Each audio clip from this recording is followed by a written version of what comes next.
Želja, strepnja, ljubav, nada, poverenje. Dobro su poznati i paru Jokić i paru Kolarov, baš kao i mnogim drugim parovima koji su postali roditelji zahvaljujući uspešnom procesu vantelesne oplodnje. I svi su imali jasnu želju – obezbediti što bolje uslove kako bi sam proces prošao i doveo do tako željenog potomstva. Ostvarenje ove želje nekada nije lako. U psihološkom smislu se otvara jedan potpuno nov problem.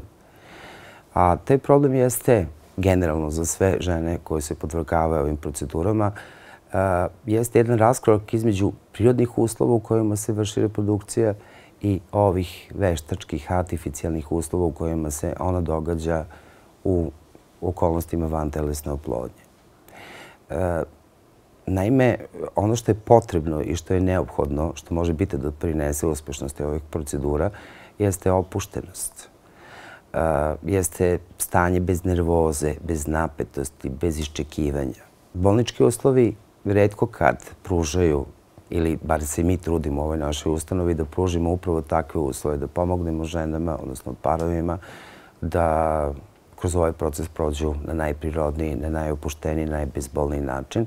I na taj način mislimo da postižemo bolje procente uspešnosti ovih tretmana.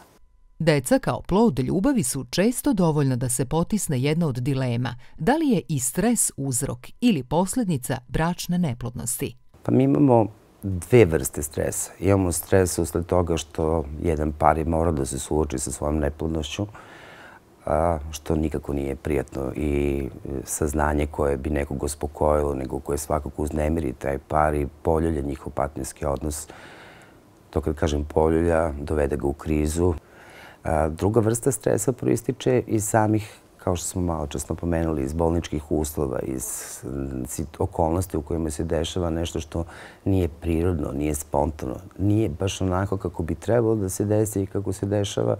I onda se ljudi često sa tim teško nose. Ono što je bitno da se kaže, što bi trebalo da ohrabri, mislim sve koji razmišljaju o ovakvim koracima, jeste da kada se to jednom dogodi, kada se dete rodi, ono bude prihvaćeno i voljeno, ako ne i više nego ono koje je začeto prirodnim putem.